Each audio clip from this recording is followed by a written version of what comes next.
Every weekday between 1 and 2 p.m., we release our Central Indiana Scoreboard Show, our ESPN Radio Sports Center podcast featuring the Pacers, Fever, Colts, IU, Purdue, IndyCar, anything related to Central Indiana sports, including the best high school sports coverage around.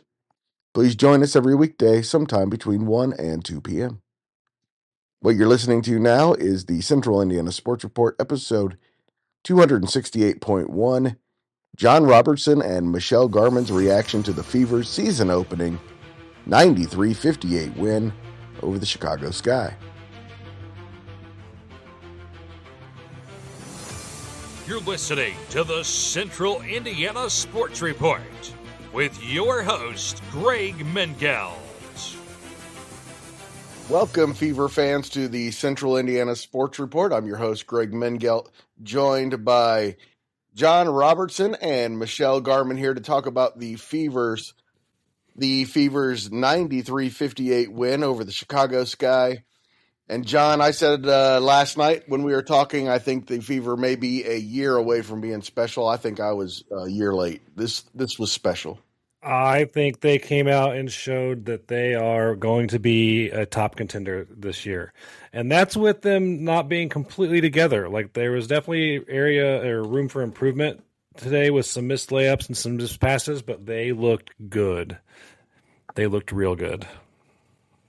John, I think, I thought that one of the biggest improvements that they would have this year would come on the defensive end of the floor with Stephanie White taking over as coach. And I think there's no doubt the offense, they're going to get to learn each other. And once Sophie Cunningham is back healthy, they kind of had that, or kind of used to rotation through the first preseason games. So that offense is going to come, and oh my gosh, it's kind of scary that I think you score 93 points and whatever. But that defense is, that's going to be the difference for them. The defense looked amazing. There were so many pokes, so many steals, so many blocks. It was just unbelievable. Like, there was so many times when, like, somebody like Kelsey Mitchell or somebody would come around and from behind the player and just knock it loose, get the steal. And I was like, oh, this is insane. The defense was unbelievably good today. Yeah, I think that, like I said, a lot of that is the credit to Stephanie, and I'm gonna stand by what I said yesterday. I really do think the Fever is the team to beat in the WNBA, and I know the Liberty got off to a great start today themselves. But and those two those two could, and I think it's more important for the Liberty to stay healthy. They're not as deep, but if both teams stay healthy, they may kind of just run away a little bit. I know you got the Lynx there too, but when you look, Reeves played. Some of those players yesterday played high volume of minutes, and it is kind of a long season. There's no Olympic. I know there's no crush of games before the Olympics or after, but there are no Olympics this year. So there's the only break they're going to have is All-Star break. Well, we're only one game into everybody's season, so you don't want to get too high or too low on anybody, but like the Fever just came out and played so fast and so aggressive, and really it reminded me a lot of like what the Pacers are doing. Like, they're playing the same type of basketball, and I absolutely love it. But yes, the defense stepped up. It was so good to see. I am really excited for what they're going to do this season. And I agree. I think it's like based off of one game, and one game for most teams. I think New York and Indiana look like the two best teams at the start of the season. Do you think, I think some of this, and I think it's great for the Fever because I think there's a lot of energy in Indy right now with what the Pacers have done with the race, and especially now, the race is, going to be shown live. But it's just a lot of energy in the city. And I think the Fever are a part of that. And that has to help you and give you extra energy coming into this first month, or at least this month of May. Well, when the in-stadium Jumbotron cameras and the broadcast cameras cut to the Pacers in a suite, the whole stadium erupted. So like that's going to add a level of energy to the thing.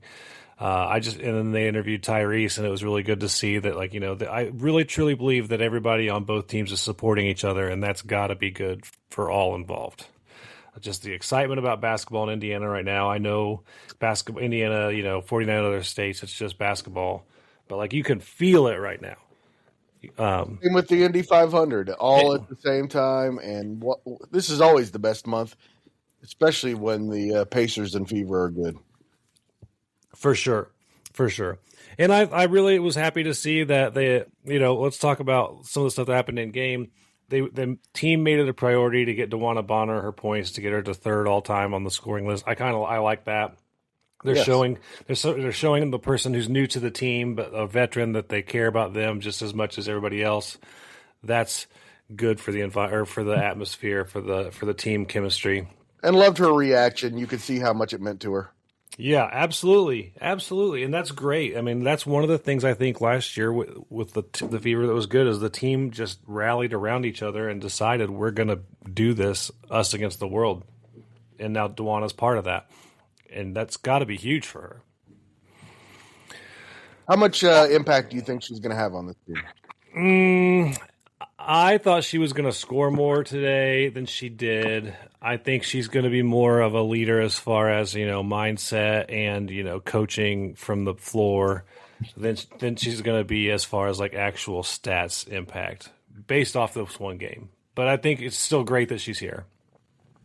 That, and she's got, she's the enforcer for Caitlin when teams want to, she kind of have that, kind of be the person that steps in and also lets that was Boston today.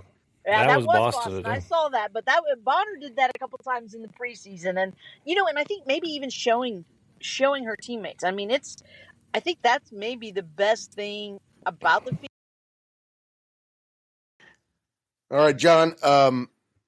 You texted me during the game that you thought that the rivalry meant more to Angel Reese than it did to Caitlin Clark, but I think Caitlin Clark loves beating Angel Reese too.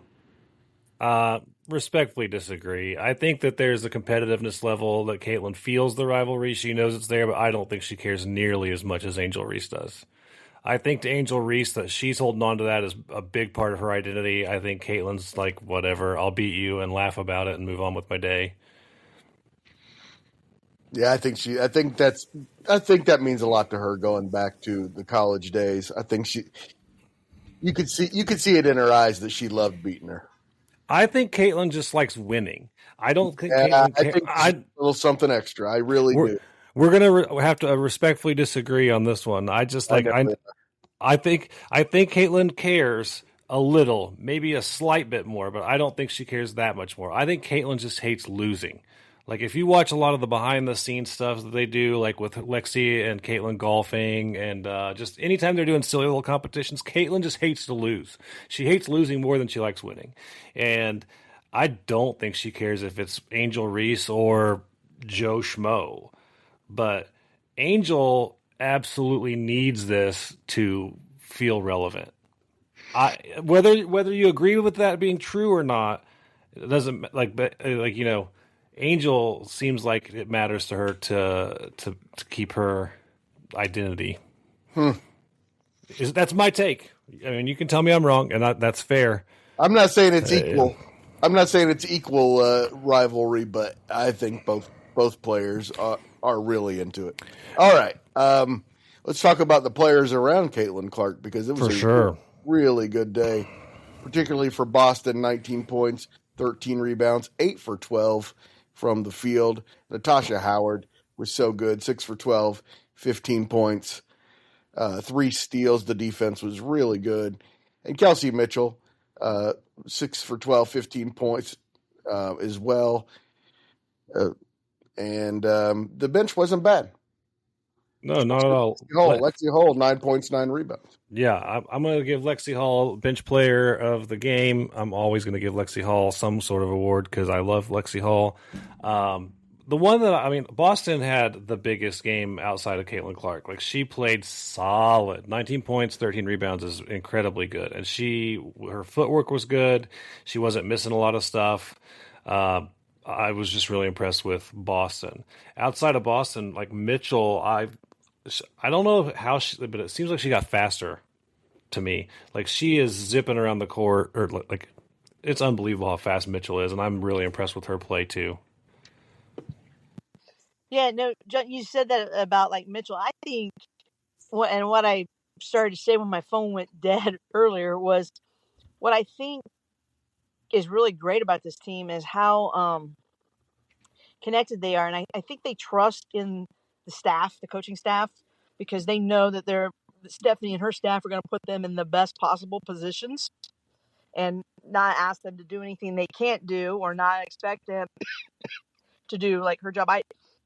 There's a like I said, there's just an identity, and Stephanie's gonna want the Fever to have an identity, and so I think when you have that and you have complete trust in the people at the top, not just Stephanie, but now the upper management, it allows the players just to go out and play hard, and I think you'll see that. I think they might, and I also think Stephanie, conditioning wise, I think they're going to be in much better condition, and it's probably and you're going to be able to tell it, and they're going to be a little faster and everything.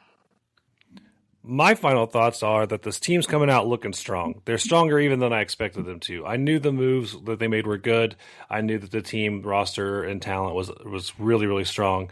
But just the speed, the power, and the basketball IQ they showed today was unbelievable. Better than I expected.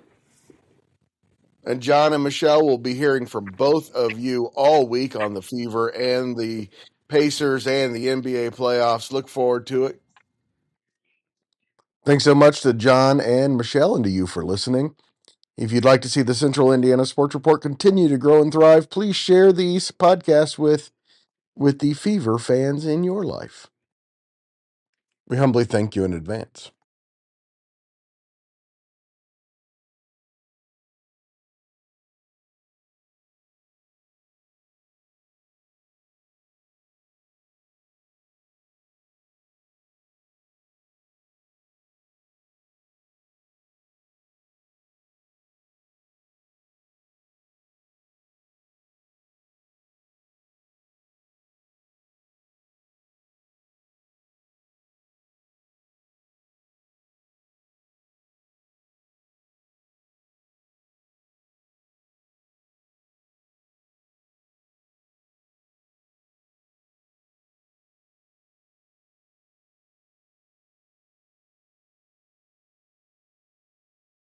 Central Indiana Sports Report is a product of ITG Media, and I love Susie.